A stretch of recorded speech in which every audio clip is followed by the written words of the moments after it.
Hola, sean bienvenidos a un capítulo más de ¿Qué me estás contando? Mi nombre es Sergio Monarres, pero antes de comenzar, quiero también aclarar que soy Sergio Monarres, pero me han presentado, se han dirigido a mí como Moja en los programas y no habíamos explicado eso. Entonces, cuando escuchen Moja también soy yo. Bueno, es un placer que estén aquí con nosotros. Tenemos a una invitada muy especial el día de hoy y pues vamos a dar. Hola, ¿qué tal? Muy buenas tardes, noches, días. A los que nos estén escuchando, mi nombre es Abraham Avitia. Bienvenidos al Apocalipsis 2020. Cada vez pasan más cosas, yo ya no puedo. Yo ya no sé qué más vaya a pasar. Hola, y yo soy Edgar Leal y estoy muy emocionado, muy contento de estar de nuevo en un episodio más del especial de teatro. Es esta colaboración que tenemos con Plan B Estudio Teatro, con el que tenemos varias personas del mundo de la actuación. Y pues hoy tenemos a una invitada muy especial. Su nombre es Raquel Mijares. Raquel, bienvenida. Hola. Muchas gracias, chicos, por la invitación. No, gracias a ti. Un placer compartir con ustedes. Oye, Raquel, pues vamos a empezar con la dinámica del podcast. Y la pregunta obligada es, ¿qué me estás contando? Pues, ¿cuál les cuento, chicos? Les cuento que ya tengo muchos años en esto del teatro, afortunadamente, y bueno, ahora con una nueva aventura que es que estoy acá en España, y bueno, pues trabajándole duro y resistiendo, porque la carrera, pues es una carrera complicada, pero también muy bonita. Y un poco es eso. Ahora estoy por acá. Estuve un tiempo en el DF donde estudié teatro. Bueno, yo soy de Torreón y empecé allá, ¿verdad? Obviamente, okay. Luego me fui al DF a estudiar la carrera y ahí estuve 8 años y ahora estoy por acá, en España. Qué chido. Muy bien, bien. Sí. ¿Cómo viviste la cuarentena allá en España? Pues la verdad es que aquí a mí me sorprendió mucho el grado de civismo de las personas porque, a ver, yo vivo en una zona que es bastante transitada, ¿no? Y me doy cuenta pues de la afluencia de personas que hay, y cuando hay turismo pues ya se imaginarán, ¿no? No se puede ni caminar. Y para mí era sorprendente asomarme y ver que no había un alma en la calle. Wow. Sí, la verdad es que, bueno, como en todos los lugares, ¿verdad? Sus excepciones.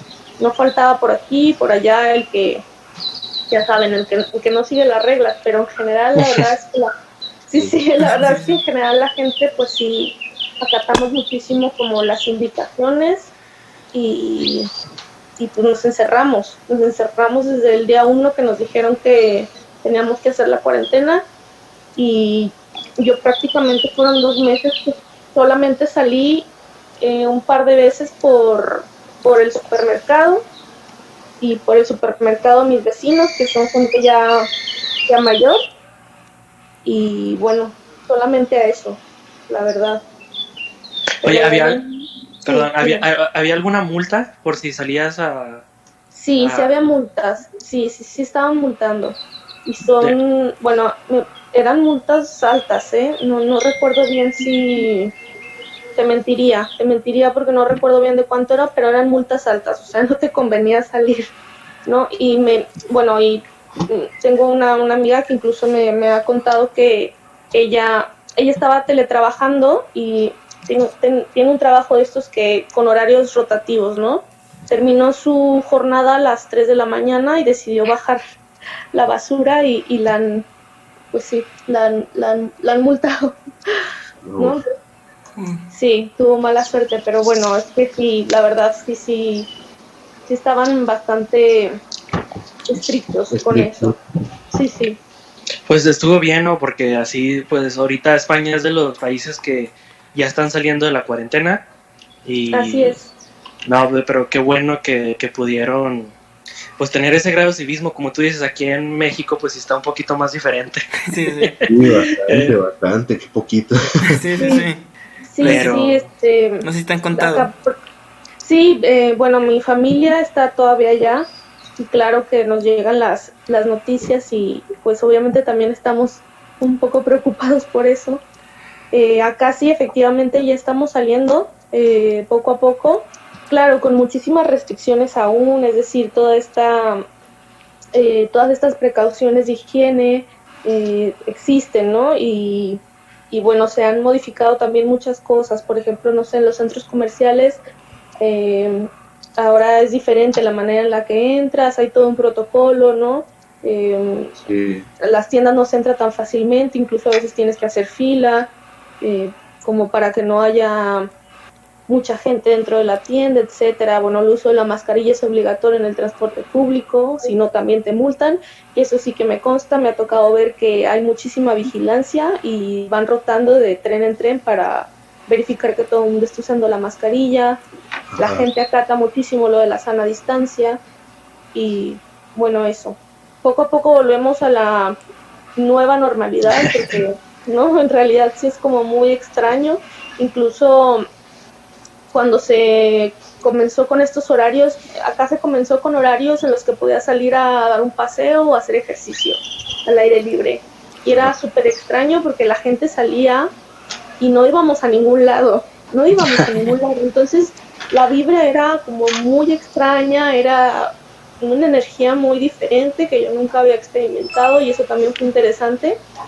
Y bueno, incluso ahora hay un festival acá muy importante que es el GREC de teatro, que ya está anunciado. Entonces, yo supongo que van a tomar muchísimas medidas de seguridad, pero ya está anunciado y los protocolos también ya están, los protocolos ya llegaron a donde tienen que llegar. Es decir, por ejemplo, yo que trabajo en una fundación, también ya me llegaron los protocolos de actividades, etcétera, y de lo que se tiene que hacer para todas estas medidas de seguridad y de higiene, ¿no?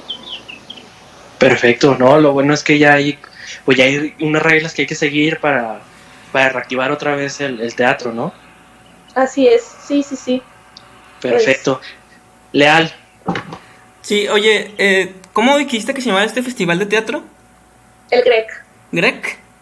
Sí, es un festival acá de teatro bastante importante y bueno, todo parece indicar que no se iba a realizar este año, al final afortunadamente sí se va a realizar y bueno, a ver qué nos toca ver por acá. Es el único que yo tengo entendido que ahorita está como en marcha, porque no, a ver, que tengo amigos acá que hacen un poco de más teatro que yo y porque yo hago teatro acá, pero es un teatro muy específico que ya les contaré más tarde, pero el que hace más, perfecto. Que hace otro tipo de teatro, me ha dicho que ya van a empezar un poco también como a reactivar y demás, ¿no? Okay. Muy bien. Sergio. Sí, mira, y ahorita que ya está volviendo pues más todo a la normalidad, pues vamos a volver al teatro tradicional o como lo veníamos viendo desde siempre, ¿no? Pero ahora durante lo que fue de cuarentena, ¿qué alternativas al teatro viste? O sea, por ejemplo, aquí en México que va para largo, ¿crees que existe una alternativa a distancia o una alternativa que se pueda acoplar a los tiempos que corren aquí en México? Ya, mira, pues yo creo que también esta experiencia nos ha servido para reinventarnos un poco y también para cuestionarnos muchas cosas acerca del teatro. A ver, todo esto que está surgiendo ahora por la cuarentena, es decir, todo este teatro a distancia, todos estos proyectos a través de videos, a través del Zoom, a través de todas esas plataformas, que hay mucho esta polémica, ¿no? Sí. Si es teatro o no, la conexión con el público, qué está sucediendo, ¿no? Sí. Pero, a ver, y una cosa que veo es que, vaya, de que es un fenómeno interesante de analizar, en un principio, pues sí, ¿no? Sí. Y a la vez también yo creo que es una oportunidad, como les decía, como para hacernos unas preguntas súper importantes, que es realmente, pues toda esta crisis que viene arrastrando también el teatro, ¿no? Es decir, una crisis en la que vemos muy poco público en México. Cada vez hay menos público para el teatro. Entonces, ¿de qué manera nosotros también tenemos como creadores que modificarnos y que modificar nuestra manera de llegar al público? Ahora, yo no puedo responder la pregunta de si es teatro o no, la verdad yo me lo sigo preguntando. Sin embargo, creo que como principio es algo que yo valoro muchísimo, el que haya gente que se haya atrevido a través de estas plataformas como empezar a hacer cosas, como a subir trabajos a través también de estas plataformas o de internet, etcétera. Y Sí. yo la verdad es que bueno, yo me vine hace 2 años y medio para acá y cuando he tenido oportunidad de ir a México, pues en realidad voy al norte, que es donde está mi familia, y voy por poco tiempo. Entonces, desde hace mucho, de hace 2 años, yo no tenía la oportunidad de ver teatro mexicano como tal. Y ahora durante esta cuarentena me di a la tarea de ver cosas de México que estaban en línea. Y me gustó muchísimo poder volver a compañeros en escena o ver lo que se está haciendo en México, ¿sabes? Como este tipo de cosas que me parece como súper importante que lleguen a más gente también. Sí. Sí. ¿Y qué diferencia has visto allá en España, aquí en México, palpable del mundo del teatro? ¿Son más intensos o son menos intensos? ¿Son más Público. disciplinados? ¿Tienen más público, menos público? Ya, mira, es difícil responder esa pregunta porque yo he platicado este tema con personas que hacen teatro acá y un poco la sensación es un poco la misma, que hay una crisis en cuanto a que no hay público y sin embargo yo a las obras que he ido a ver aquí hay bastante público, entonces más bien creo que es una cuestión de percepción, ¿vale? Pero a mí me ha gustado muchísimo lo que he visto por acá. Creo que definitivamente el contexto define muchísimo la manera en la que tú dices lo que dices al público o de lo que quieres hablar, ¿no? Entonces, en ese sentido, las cosas que yo he visto acá han sido súper diferentes, me han gustado muchísimo. Eh, y bueno, yo por algo sigo un poco acá como en la lucha de poder hacer teatro acá, ¿no?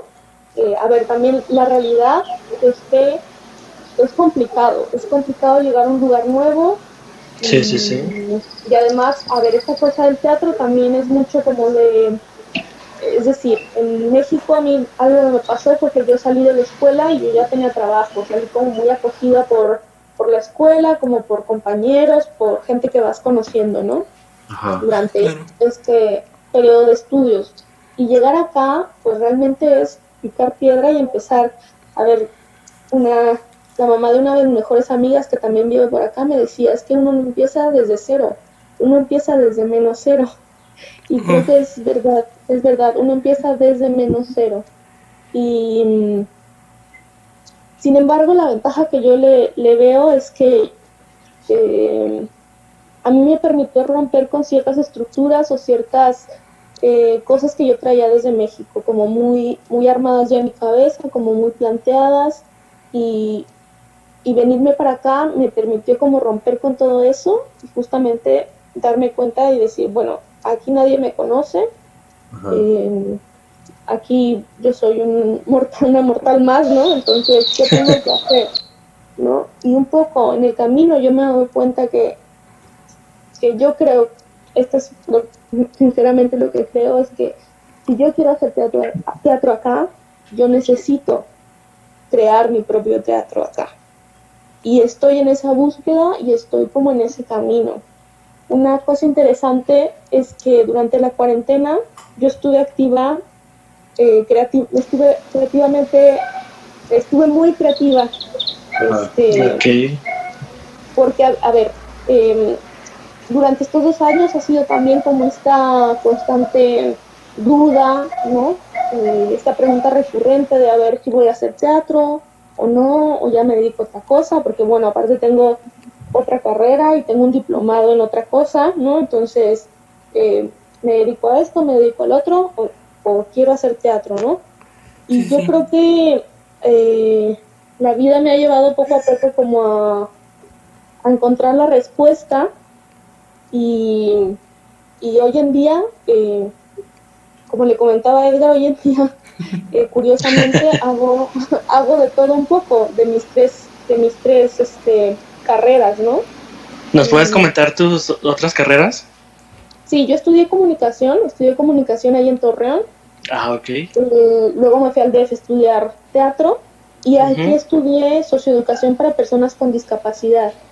Esto a raíz de que el último año que yo estuve en México, gracias a una beca que yo tuve del FEDGRAS Coahuila, pude desarrollar una metodología para un taller de teatro para personas con discapacidad.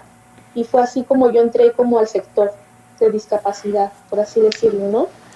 Y, vale. Ajá, y entonces acá vi la oportunidad de poder ampliar este panorama que me gusta muchísimo, que me apasiona bastante. Y bueno, estudié este diplomado acá y también me dedico a ello, ¿no?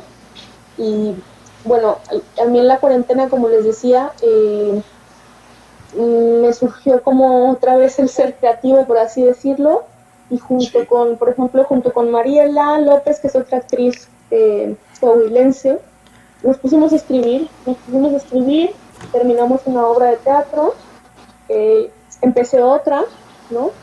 Que la tengo por ahí inconclusa, pero tengo como proyecto a corto plazo terminarla. Y hicimos también, ella y yo, un proyecto de teatro en casa que fue transmitido por la Secretaría de Cultura de Coahuila. Genial. Ajá, lo transmitieron hace 3 semanas, me parece, 2 semanas o 3. Y bueno, estamos como en eso, ¿no? Les digo, para mí sí fue como reactivarme de alguna manera. Empecé a ver mucho teatro de allá de México.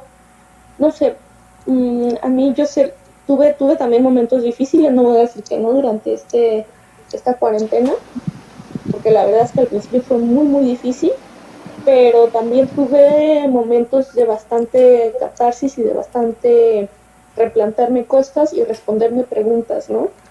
Creo que eso para mí es muy importante, la verdad. Muy bien, muy bien. Un breve paréntesis para decir que Mariela López va a ser también nuestra próxima invitada al especial de teatro. Sí. Ok, perfecto. Ya estamos hablando de nuestra próxima invitada. Oye, y en cuestión, a mí, ahorita me surge la duda. ¿Has tenido algún problema con el idioma? Ya ves, obviamente hablamos español en los dos países, pero de que estés en una obra o estés haciendo algo y tengas ahí como que algo ahí con el idioma de que, oye, es que en México se dice así, pero en España significa otra cosa. ¿Cómo has manejado este tema? Sí, mira, eso es interesante que lo preguntes porque justo acá, bueno, se habla el catalán, ¿no? Entonces, mucha gente aquí habla el catalán. Entonces, también la mayoría del teatro se hace en catalán. Y esa también fue una realidad a la que me enfrenté, ¿no? O sea, también fue como decir, si yo quiero hacer teatro acá, pues aprender catalán. Y estoy en ello también, sin embargo, o sea, como que un poco se complica más, ¿sabes? La cuestión, por así decirlo. Sí, es como añadiéndole cosas, ¿no? Pero bueno, nada, así es, o sea, así es, entonces es como no me aferro a que por qué, no, así es, ¿no? Y entonces, ¿qué tengo que hacer yo como para, bueno, sumar, ¿no? Y entré a las clases de catalán, voy poco a poco, pero también a mí me ha ayudado muchísimo que, por ejemplo, el diplomado que tomé acá era en catalán, entonces yo entiendo perfectamente el catalán. A la hora de hablarlo, para mí es más difícil, obviamente, pero entenderlo lo entiendo bastante bien. Entonces, estarlo escuchando continuamente me ha ayudado muchísimo. Pero sí, es decir, si yo dominara el idioma, sería un super plus, ¿sabes? Como para el teatro aquí, pues. Sí. ¿Y qué tan difícil es el catalán? O sea, en comparación de un inglés o o como obviamente como lengua madre el español, está mucho más fácil aprender catalán porque son algunas palabras que se parecen mucho o si está muy complicado. Sí. No, yo creo que es bastante fácil aprenderlo, la verdad. Te digo, muchas veces incluso con con lo que tú escuchas en la calle, como todo el tiempo lo estás leyendo aquí en los anuncios, letreros, en las tiendas, te vas adecuando muy fácilmente. Entonces, yo creo que es bastante fácil aprenderlo. Lo que pasa es que, bueno, luego también, si no te animas como a practicarlo y hablarlo, pues ahí es donde está el asunto, ¿no? A mí luego me pasa, y no solo me pasa con el catalán, me pasa también mucho con el inglés, que luego me da pena hablarlo y Sí. ¿sabes? Y bueno, hay que animarse porque es la manera en la que podrás, vaya, como prueba-error, ¿no? También es algo así. Perfecto. Entonces nos comentabas que hiciste un diplomado de teatro para gente con diferente capacidad. ¿Cómo es eso? ¿Es muy diferente el tema de hacer teatro para un cierto tipo de público y para otro público? Mira, yo creo que no. Yo creo que, a ver, lo que yo estudié acá fue un diplomado en socioeducación para personas con discapacidad. Entonces, yo ahora a lo que me dedico básicamente es asistencia personal y soy monitora también en una fundación. Tengo un grupo de chicos con diferentes discapacidades y a la par colaboro con un grupo de teatro conformado por personas con y sin enfermedad mental, ¿vale? Ok, bien. Este grupo de teatro fue muy interesante como yo llegué ahí, porque justo yo estaba buscando las prácticas, hacer mis prácticas para este diplomado que les cuento, y claro, yo dije, bueno, voy a buscar un grupo de teatro, ¿no? Y me puse a investigar y a través de un actor también mexicano que vive por acá, de Juan Pablo Mazorra, él me dijo, yo tengo una amiga que estuvo en un grupo, déjale digo, te contacto y no sé qué, ¿no? Y fue a través de Juan Pablo que yo llego a través de correo electrónico a este grupo, ¿no? Les escribo, el director me contesta, me dice, claro, Raquel, ven a los ensayos, nos reunimos en tal espacio, a tal hora, tales días, ¿no? Tú llega. Y tal cual, yo llegué y lo puedo decir muy honestamente, desde el primer día me sentí completamente acogida por el grupo. Es un grupo bellísimo, que hace un teatro bellísimo y hace un teatro desde un lugar que a mí me parece que es muy genuino. Es un lugar en el que no importa ser visto, importa ser escuchado, que es muy distinto. Transmitir, ¿no? Hacer exacto. sentir. Sí, y la verdad es que ellos tienen 10 años haciendo teatro, son un grupo bastante consolidado. Los directores son Manela Noro y Cristian Yasser.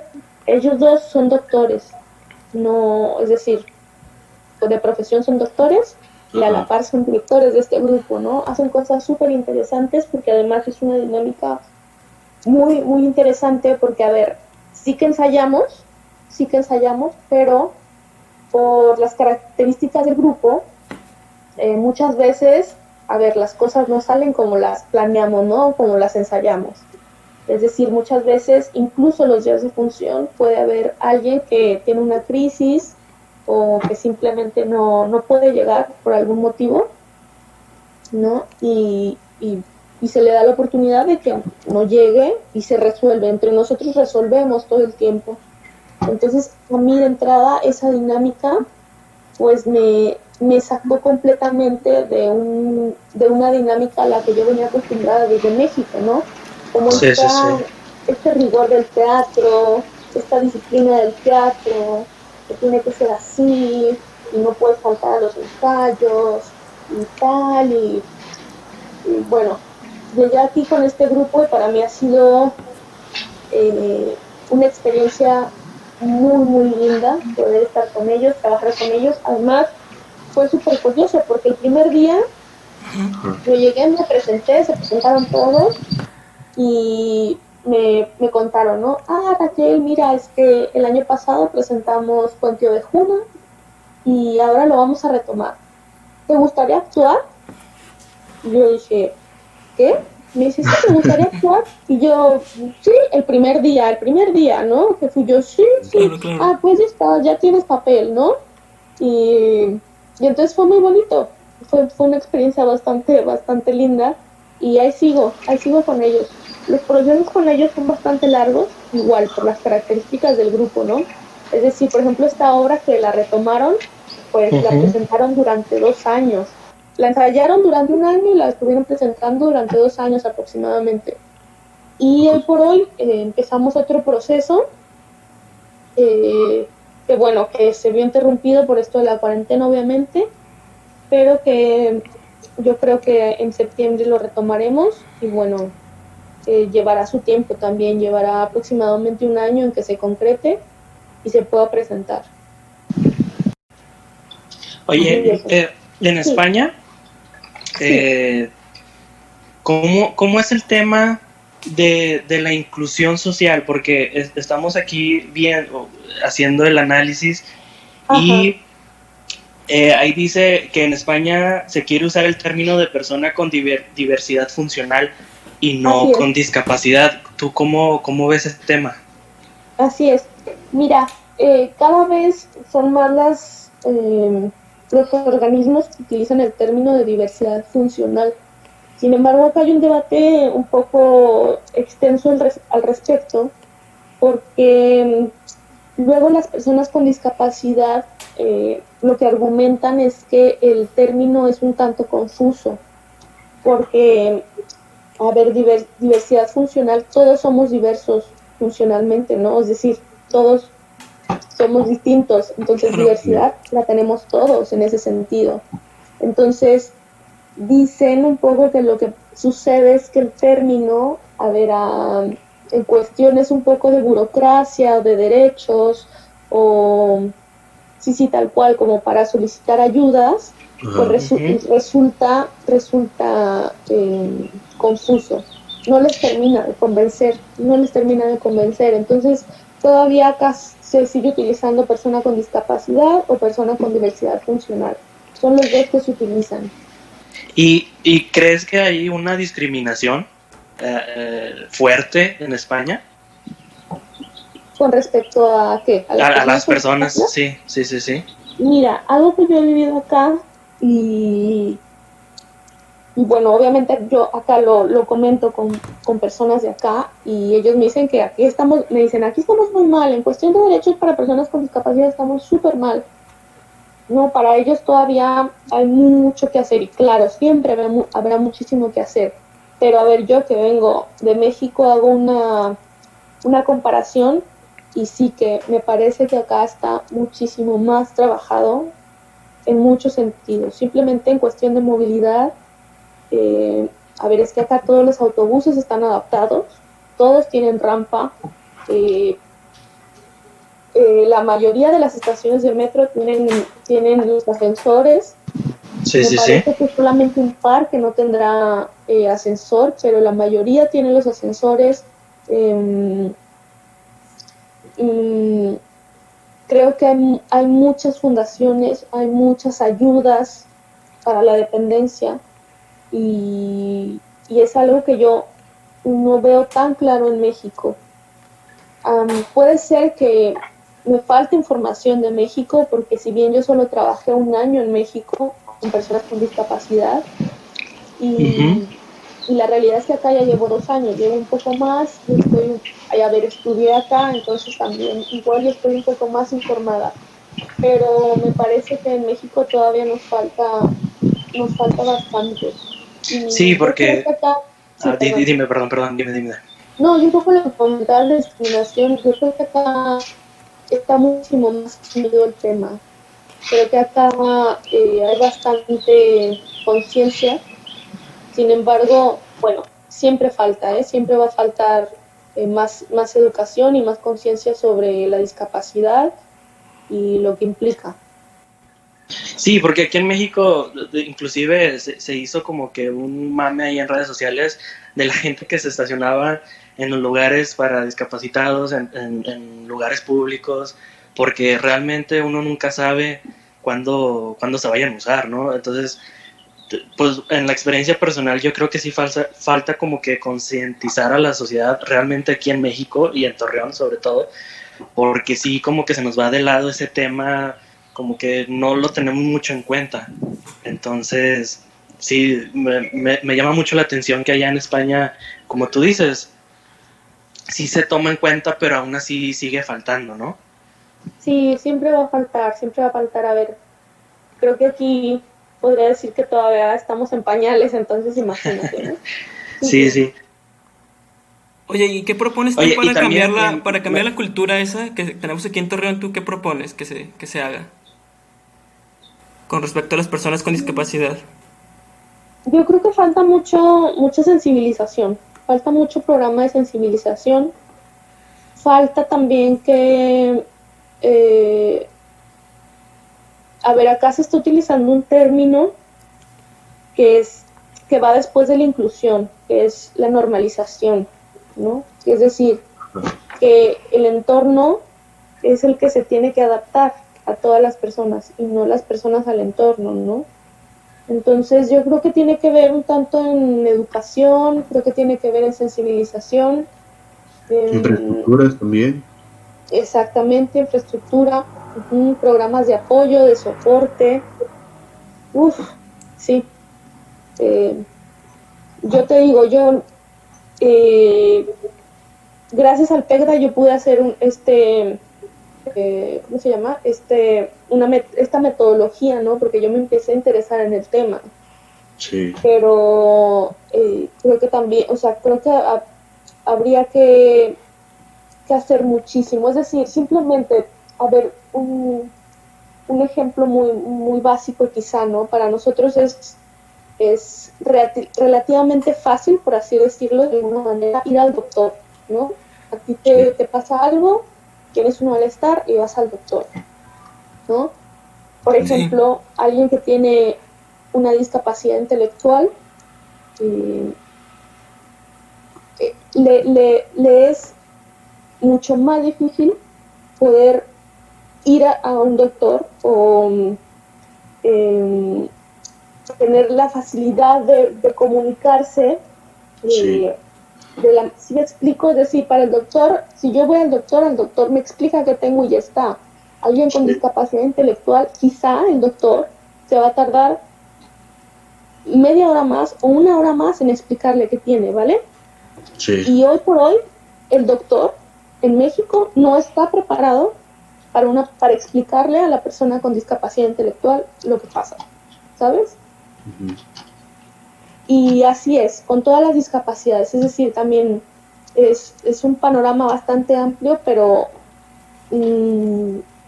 no estamos preparados, y es decir, tampoco es que implique que tengamos que ponernos a estudiar o que tengamos que ponernos ¿sabes? Tiene que ver con que uno, nos informemos y dos, seamos conscientes de lo que podemos hacer, ¿no? Para que ellos incluyan en el entorno. Es un trabajo de todos, Oye, y también parte de la concientización que mencionabas sería, por ejemplo, aprender a usar el término correcto para dirigirse a... Claro, claro. Sí. A ver, también una cosa que yo siempre digo es que también en México se utiliza mucho el término de personas con capacidades diferentes. Ajá. No me acuerdo cuál otro. A ver, que no hay, es decir, no hay, en este caso no hay término mal ni término bien, ¿sabes? O sea, hay términos más adecuados, por así decirlo. Pero algo que yo siempre pondero es que, a ver, que siempre que nos refiramos a este colectivo en particular, pues antepongamos la palabra persona, ¿no? Persona con diversidad funcional, persona con discapacidad, persona con capacidades diferentes, porque ante todo eso somos personas, entonces un poco eso, ¿no? Sí, oye Raquel, y por ejemplo, personalmente, ¿qué nos recomendarías cada uno como individuo que podamos hacer o aprender o estudiar para contribuir más a esta causa? Por ejemplo, no sé, en aprender lenguajes más inclusivos o estudiar algún tema en específico. Sí, yo creo que, a ver, yo creo que el que nos informemos, es decir, yo creo que hay un gran desconocimiento en los tipos de discapacidades que existen, por ejemplo, ¿no? O qué conlleva cada discapacidad. Y como les decía, no se trata de tomar un diplomado del tema, pero sí de pronto como decir, esto, o sea, voy a ver qué es el TEA, ¿no? Por ejemplo. ¿Es el qué, perdón? ¿Qué es el TEA? Que es el trastorno del espectro autista, por ejemplo, ¿no? Okay.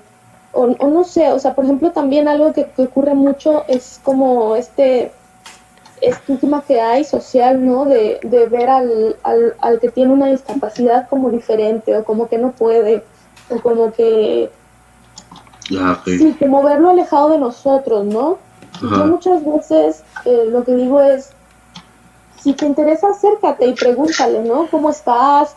Oye, ¿qué tan difícil es maniobrar su silla de ruedas? No sé, como esta curiosidad en un sentido como de, justo de conocer y de entender. Yo creo que ellos, las personas con discapacidad, lo valoran un montón, ¿no? Como esto, sentirse cercano no sentir como que es algo más ahí que no encaja, pues es a veces lo que sucede, ¿no? Sí. Y la otra también es que muchas veces lo que sucede es que queremos ayudar y no sabemos cómo, ¿no? Y yo siempre digo que hay que preguntar directamente, ¿necesitas ayuda? ¿Cómo te puedo ayudar? ¿Estás bien? Ese tipo de cosas yo creo que son súper valorables, tanto para ellos como personalmente te enriquecen un montón y te ayudan a entender. También esto que mencionas, por ejemplo, de aprender los signos, por ejemplo, ¿no? Yo sé un poco de signos. Acá hice mis prácticas en una escuela con niños con diferentes discapacidades y había un niño que se comunicaba por lengua de signos, ¿no? Entonces, pues yo tenía ya más o menos algunas, a ver, que también es diferente, dependiendo de cada país es diferente, varían las señales. Okay. Pero, bueno, yo alcanzaba como entender a qué se refería, o ya tú también creas como un lenguaje visual o de energía con ellos, ¿no? Como de, ya sé de qué me está hablando o qué es lo que quiere. Y bueno, es un poco eso, yo creo que es interesarnos en conocer, en preguntar, acercarnos, eso. Sí. Oye, ¿y qué modelo se usa para ese tipo de educación? ¿Existe un modelo ya establecido? Perdón, ¿me repite la pregunta? ¿Qué tipo de modelo de educación se usa para ese tipo de enseñanza? O sea, ¿hay algún formato donde, o sea, porque la educación, pues como en una escuela normal, ya te entendí, es de que está el maestro y sí. Ya te entendí. Mira, acá también está ahorita muy en auge lo que se llaman, no recuerdo el nombre, espérame, las CIEIs, que son aulas. A ver, antes lo que se hacía es que estaba la escuela ordinaria, ¿no? Ajá. Y además estaba los centros de educación para personas con discapacidad, ¿vale? Okay. Ahora lo que se está haciendo es que dentro de la escuela ordinaria se crea una unidad de soporte, que es soporte intensivo para la educación inclusiva, y ahí se crea un sistema de soporte para que los niños con discapacidad puedan asistir a la escuela ordinaria. Es decir, aquí donde yo hice las prácticas, por ejemplo, este sistema de soporte era un aula independiente en donde teníamos a 5 niños, ¿vale? Pero esos 5 niños eran de diferentes grados. Entonces, cuando tocaban las clases, cada niño subía a su clase ordinaria, ¿vale? Pero si, por ejemplo, alguno tenía una crisis, alguno se sentía mal, alguno necesitaba un espacio para despejarse, bajaba al aula de soporte, ¿no? Y entonces las maestras que estábamos en el aula de soporte justamente hacíamos eso, dábamos apoyo, ¿no? Y además, obviamente, había actividades específicas para los 5 niños que teníamos, ¿no? Entonces, eso se está haciendo mucho acá. No me queda muy claro si en México también se está llevando a cabo. Creo que sí hay estados los que sí lo están llevando a cabo en algunas escuelas. Y es un poco como se está trabajando acá. Sí, quería preguntar si, bueno, se trabaja con personas con distintas discapacidades. ¿Se tiene aquí, por ejemplo, capacitar de forma diferente a las personas encargadas para que puedan lidiar con cada una de estas en específico, o cómo funciona? Bueno, sí, yo creo que, a ver, creo que hay ciertas carreras o licenciaturas que pueden tener un poquito más como dentro de la tira de materias información, ¿no? Como lo podría ser psicología o también la medicina, etcétera, etcétera. Sin embargo, por ejemplo, acá se pondera muchísimo este tipo de diplomados. Por ejemplo, está el diplomado en socioeducación para personas con discapacidad. Hay también el diplomado en atención sociosanitaria, que por ejemplo es para las personas que cuidan de una persona con discapacidad que tienen discapacidades como ya de grados más altos que dependen completamente de la ayuda de alguien más, por ejemplo, ¿no? Entonces hay que administrar medicamentos, hay que hacer higienes, hay que hacer traslados de silla de rueda a cama o viceversa. Entonces, por ejemplo, también está ese otro diplomado en atención sociosanitaria, ¿no? A ver, acá sí se pondera muchísimo que haya una formación, ¿vale? Por ejemplo, yo ahora que estoy trabajando como asistente personal, la asistente personal, en mi caso, lo que yo hago específicamente en donde estoy trabajando es con una persona. Y lo que yo hago es gestión emocional y acompañamiento, ¿vale? No hay ahorita actualmente un curso como tal o diplomado de asistencia personal. El asistente personal se ha ido como descubriendo y formando en la práctica, por así decirlo, ¿no? Y ahorita justamente lo que quieren es hacer una formación para que se tenga un título, por así decirlo, de asistente personal. Es decir, ¿por qué? Porque eso no solo como trabajadores nos da derechos y obligaciones, obviamente, sino también a nivel de la persona con discapacidad le permite acceder a una vida digna y a una vida donde tiene una autonomía, ¿no? Él toma las decisiones, esta persona toma las decisiones y puede hacer una vida como cualquiera de nosotros, ¿no? Claro. O sea, lo que hacemos nosotros es simplemente dar un soporte, es todo, ¿no? Entonces, bueno, ahorita hay actualmente acá toda esta como intención de que el asistente personal tenga un título como tal, y estamos en eso. Yo estoy como en ese rollo ahorita de pues ver qué me falta como para poder tenerlo, etcétera. Y bueno, también ellos están como ahorita intentando tramitarlo como título oficial, por así decirlo. Ok. Oye, Raquel, ahorita te referías bueno, nos dijiste de que parte de lo que haces es la gestión emocional, ¿verdad? Así es. ¿Cómo se hace? ¿Crees que es que, bueno, como me lo imagino en mi mente, pues ignorante del tema, es que ayudas a la persona a calmarse, ¿no? O a analizar sus emociones. ¿Crees que tu carrera en el teatro te ayude a tener como que esa empatía más desarrollada? Sí, completamente. Mira, una de las preguntas que yo me hago constantemente, por ejemplo, porque es una cuestión ética también, ¿no? Porque gestión emocional, a ver, también tú me puedes decir, pero tú no eres psicóloga, ¿no? Y entonces hay una línea ahí delgada, ética y demás, ¿no? Entonces, Sí. lo que yo justamente trabajo es un poco a través de protocolos, por así decirlo, de justo en este acompañamiento que hago cuando hay alguna crisis, yo ya sé qué protocolo seguir, ¿vale? Entonces, ya sé de qué manera la persona puede regular la emoción, ¿no? Porque obviamente esto es un trabajo que se hace previamente y tiene que ver también un trabajo de confianza,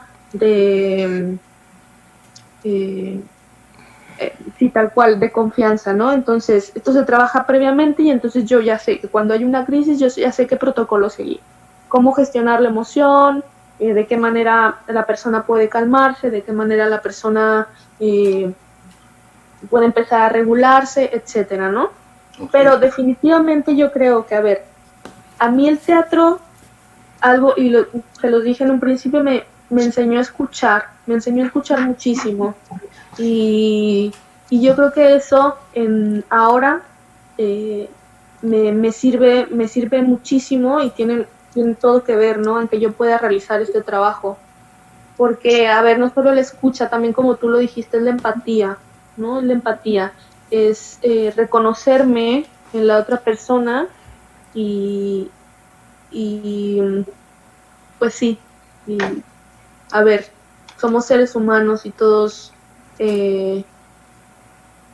tenemos de pronto crisis, todos tenemos dolor, todos tenemos alegrías, etcétera, ¿no? Entonces un poco como aprender a reconocer eso y, como les digo, como poder ayudar a alguien a gestionar eso, Sí. pues a mí es algo que me gusta mucho hacer, y además a mí me trae un crecimiento enorme como ser humano, ¿no? Sí, me imagino. Sí, la satisfacción emocional. Sí, la verdad es que, y a ver, yo siempre lo he dicho, yo creo que incluso cuando estuve en las prácticas con los niños, ¿no? Que yo era maestra, más bien ellos eran mis maestros, o sea, es como continuamente estar aprendiendo. Sí. Oye, Raquel, aquí en México hay un Sí. organismo que ha sido muy criticado, sobre todo los últimos años, que inclusive hasta ha estado en crisis, que es el Teletón. Sí. Obviamente ayuda a personas. Allá en España hay organismos así como el Teletón, hacen también campañas, recolectan dinero para A ver, ayudar como el a la Teletón gente. como tal, no. Lo que pasa es que acá hay organizaciones muy grandes, y te digo, hay muchas que ayudan a las personas con discapacidad. Además, también hay muchas fundaciones que se han creado a partir, bueno, en México también, ¿no? Pero Sí. acá muchas fundaciones también se han creado a partir de las familias, ¿no? El interés de las familias porque sus hijos o sus familiares puedan tener una mayor calidad de vida. Entonces, algo como el Teletón que yo conozca, no, pero bueno, también algo que sí te puedo decir es que yo tengo conocidos y amistades en México cuyos niños han sido apoyados por el Teletón y siempre han dicho que hay una atención de primera calidad, Okay. Y bueno, Perfecto. yo lo único que puedo decir es que, bueno, si no hubiera ese espacio, entonces, ¿qué habría? ¿Sabes? ¿Dónde sería? Porque la Claro. realidad es que muchas familias no pueden costear ese tipo de tratamientos o todas las terapias que conllevan, o que conlleva, algunas discapacidades, ¿no? Sí. Sí. Entonces, bueno, Sí, entonces eh, el Teletón, pese a no ser perfecto, pues es el mejor sistema que tenemos, por lo menos aquí en México, ¿no? Eso, pues en testimonio te digo de algunas personas que son cercanas a mí, realmente ellos no tienen queja en cuanto a la calidad del servicio y del apoyo. qué alivio escuchar eso.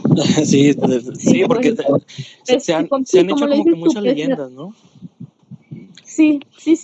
Bueno, y yo la verdad es que también lo digo, desconozco un poco como la dinámica general del Teletón, desconozco, ¿no? Pero de primera mano sí puedo decir esto, ¿no? Son conocidas mías cercanas que sí me lo han dicho. Perfecto. También estábamos investigando un poquito. Estuviste en Cachivaches, ¿cierto? ¿O me estoy equivocando? A ver, yo con Cachivaches hice algo así como una suplencia, por así decirlo. Ajá. Y solamente fui con ellos a presentarme en una ocasión. Ok. En algo que hicieron a ver, es que ni me acuerdo bien, si te soy muy honesta. Sí, ya tiene muchos años. Porque, deja tú eso, a ver, que yo no los conocía, fue por medio de otra chica que me dijo, oye, necesitamos a alguien que haga tal papel porque hay que hacer una presentación, vente, sí, y ya, ese día los conocí, me presenté y fue todo. Pero no. Sé quién es Sergio Silvetti, claro que sí. Ajá. Y otro chico, ¿Eduardo se llama? Sí. No. Eduardo. No. ¿Qué tipo de actuación tuviste, ¿Cómo? sabes? ¿Qué tipo de actuación hiciste, sabes? Fue una presentación escolar y nada, me parecía que yo salía de bailarina, de ballet, pero te soy muy honesta, no recuerdo bien cómo era la dinámica. No recuerdo muy bien cómo era la dinámica. A ver, que yo donde más hice teatro fue con Alan, con Alan Sarmiento. Bueno, Saludos, y Alan. primero... ¿Cómo? Saludos a Alan. Saludos, Alan. Pero, a ver, yo inicié muy chiquita en el Teatro Isauro Martínez, con Virginia Valdivieso. Bien. Y yo estuve con ella, me parece que 3-4 años, a lo mejor es menos, pero bueno, como 3-4 años estuve con ella trabajando, y de ahí fue que me surgió como la espinita del teatro, ¿sabes? Después hice teatro en la universidad, de este teatro como escolar, y luego hice teatro con Jesús Rosas, pero bueno, con Jesús Rosas en realidad yo no tuve oportunidad de actuar porque yo me iba de intercambio a Chile. Wow. Entonces entré con él como asistente de dirección y en un proceso de una obra que se llamó La Insurgenteada, con Héctor Iván González y Ramiro Baranda y Anaís Rincón Salmón. Entonces yo estuve ahí más bien como asistiendo, me voy a Chile, me parece que al regresar tengo oportunidad de participar en estos festivales que hacía antes el ICOCUL, Festival Artístico ICOCUL. Sí. Participé en 2 festivales junto con Anaís Rincón precisamente y bajo la dirección de Alan. Y tuvimos ahí unas presentaciones por algunos municipios de Coahuila y demás. Una experiencia bastante bonita, la verdad. Entonces, suena muy bonito. Sí. Y luego ya me fui al DF a estudiar y en el DF yo empiezo a trabajar desde que estaba en mi segundo año de la carrera y desde entonces no paré, afortunadamente. Muy bien. Y bueno. Bueno, nos comentabas que estás en una fundación. Sí, estoy en esta fundación. ¿Cómo se llama y qué hacen? Me interesa mucho saber. Se llama Fundación Apadis. Es una fundación formada por familias y bueno, tal cual, es una fundación para personas con discapacidad que tiene un taller ocupacional, que tiene actividades de ocio y tiempo libre, que son en las que yo estoy los fines de semana con ellos. Y bueno, la verdad es que es una fundación en la que yo estoy muy contenta porque la directora es una persona con una calidad humana increíble, y bueno, los chicos a mí me han acogido súper bien, las familias también. Llevo una muy buena relación, a pesar de que llevo poco tiempo trabajando con ellos, llevo desde noviembre del año pasado. Y bueno, con toda esta pandemia hemos parado durante 3 meses, pero en teoría ya retomamos. A la par estoy con mi trabajo de asistente personal y también, bueno, como les comentaba, en la parte de comunicación hago el audio de un canal, hago algunos de los audios de un canal de YouTube, que es animado. Oh, qué bien. Entonces, entonces como que yo le comentaba un poco a Edgar que los astros se alinearon y estoy haciendo algo de mis De tus tres pasiones, ¿no? Eso. Ajá, y porque bueno, estoy haciendo teatro con este grupo que les comento y porque yo a la par estoy intentando gestionar cosas para poder seguir haciendo teatro acá o en donde lo tenga que hacer, ¿no? Oye, ¿y aceptan donaciones a la fundación? ¿Es voluntario o sí está un poquito ligado al gobierno? Porque dices que son familias, ¿no? Bueno. Raquel, Hola, hola. sí. ¿Nos escuchas? Sí, sí los escucho. Te preguntaba que en la fundación en la que estás, ¿aceptan donativos de personas de a pie o sí está centrado más en las familias? ¿Cómo es ese tema? Fíjate que no estoy muy enterada, pero yo supongo que sí que aceptarán donaciones. Perfecto. Sí. Muy Esta bien. fundación incluso no está aquí en Barcelona, está a las afueras. Está en un lugar que se llama Granollers. Y bueno, como les decía, yo voy a ir los fines de semana. Hacemos actividades de ocio con los chicos. Ujú. Obviamente entre estas actividades incluimos el teatro. Entonces, el teatro, el deporte, hacemos un montón de cosas, ¿no? Oye, pero cuéntanos del canal de YouTube. Sí, nos Me intrigó. quedé picado. ¿Qué canal es? Ya, se llama... espérame. Espérame, déjate. Sí. Sí, dijiste que era de animación, ¿verdad? Sí, a ver, lo que entiendo es que no sé a través cuál es el medio por el cual ellos reciben como historias que la gente envía. Entonces lo que hacen es que las animan, es decir, es como a través de, sí, como cartoon, como dibujos animados, por así decirlo. Como tipo storytime animado. ¿Cómo? Como tipo storytime animado. Sí, exacto. Qué bien. Y lo que yo hago pues es como la narración de fondo, ¿no? Oh. Se llaman... O sea, prestas Sí, tu voz. exacto. Sí, yo hago la narración. Perfecto. Y bueno, es un canal que está en Latinoamérica que se llama Minute Video Latinoamérica y está el Minute Video España. Ok. Que yo empecé haciendo en España, que son los que ahorita hago. Órale. Y bueno, Cuando era sí, chica sí. era muy enamorada. Exacto, es ese. Son esos. Ajá. Bastantes suscriptores. Sí. Que bueno, que hay muchísimos más en Latinoamérica. Me parece que como que el de España apenas va arrancando. Ok. Perfecto. Oye, Y pues bueno, sí. dime, adelante. No, y que bueno, que no soy la única que hace narraciones, que tienen un montón de gente que hace Sí. narración ahí. Ajá. Como haces como colaboración con ellos. Exacto, sí. Oye, ¿y el fenómeno YouTube en España sí está fuerte? Pues yo creo que sí, como en todos lados, ¿no? Pero es que, o sea, no te has encontrado un youtuber ahí que veas que se hace mucha gente y es como ya que no. va pasando como Brad Pitt ahí. Ya, no, fíjate que eso no me ha tocado. Eso sí que no me ha tocado, aunque seguro en alguna Rambla o en la Barceloneta seguro que hay, sí. Pero no me ha tocado ver ninguno. No, es que sí, YouTube en España está Sí. muy fuerte. Ah, wow. Y también Ya. siento que aquí en México se tiene como un estigma muy grande ser youtuber, como es así como que es ok, y no sé si en España, como es más popular, bueno, según entiendo, se haya perdido ese estigma. Pues no lo sé. ¿Tú no conoces youtubers? No conozco.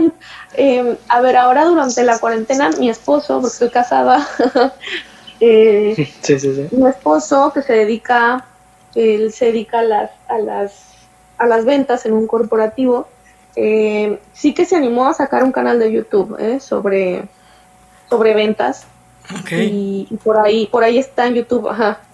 Y bueno, como muchas personas durante esta cuarentena fue como un proyecto de, bueno, lo voy a hacer, ¿no? Para a quien le sirva y le motive, pues ahí está. Y bueno, él ha sacado su canal y pues ahí va. No, pues esperemos que le vaya muy bien. Sí. Ya. Mucha suerte, Oye. mucho éxito. mucha suerte. Oye, Gracias. Raquel, Dime. Pues mira, ya hemos estado platicando, se me hace muy, muy interesante tus 3 ramas porque creo que las has sabido llevar. Y esta pregunta siempre me gusta hacerla porque no tiene nada que ver con el tema que siempre estamos tratando, pero es algo que a mí me apasiona. Inclusive ayer tuvimos ahí una experiencia medio rara. Mi pregunta es, ¿crees en los ovnis? ¿Crees en fantasmas? ¿Has visto cosas paranormales?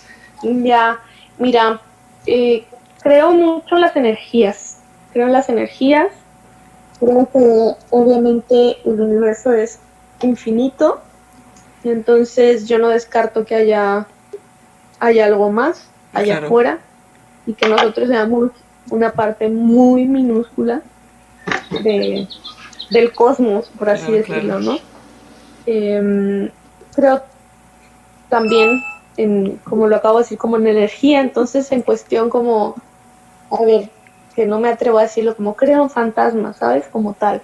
Pero sí creo que hay una energía que quizá está ahí latente, que queda, que ronda, que se puede percibir muchas veces. Sí, en eso sí que creo.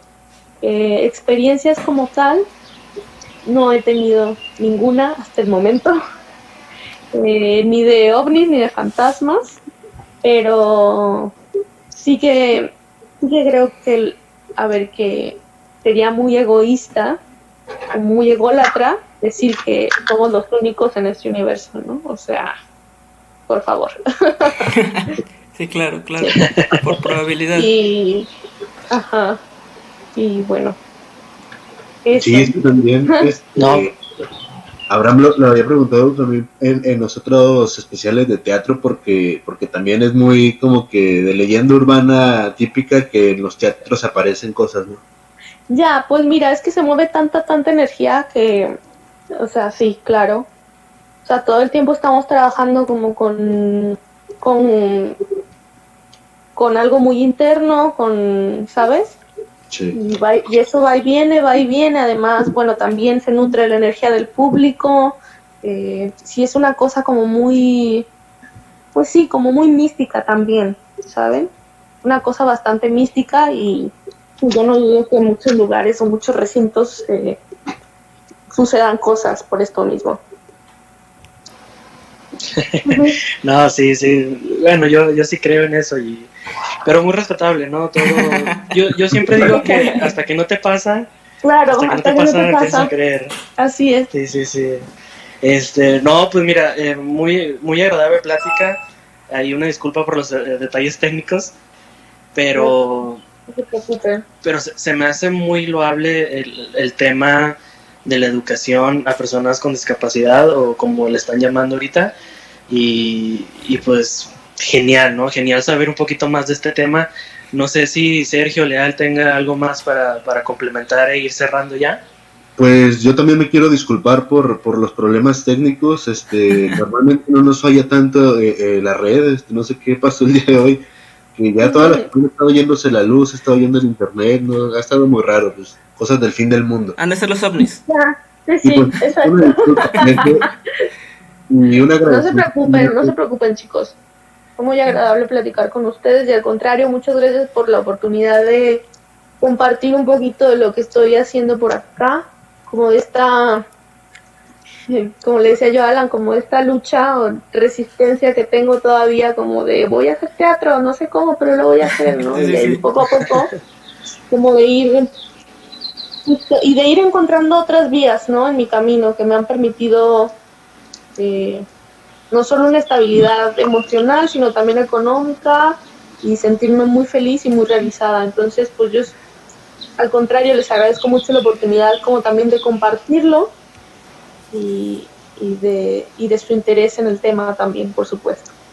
No, muchísimas gracias a ti, Raquel. ¿Tus redes dónde podemos ver tus nuevos proyectos? Claro que sí, bueno, en Facebook estoy como Raquel Mijares, tal cual, Raquel con Q, pero en Instagram estoy como Raquel Mijares L, pero Raquel con K. Entonces, Okay. ahí me pueden buscar. Y también el canal de YouTube en el que estás participando, Minute Videos Latinoamérica, ¿verdad? Minute Video España, ese es en el que estoy. Ah, en España, ok. Sí. Y aprovechando para promocionar el canal de tu esposo que nos habías mencionado. Sí, búsquelo como Carlos Mayella. Carlos. Mayella, con Y, Con las Y. dos, Mayella. Ajá, Mayella. así está en YouTube. Muchas Ok. gracias.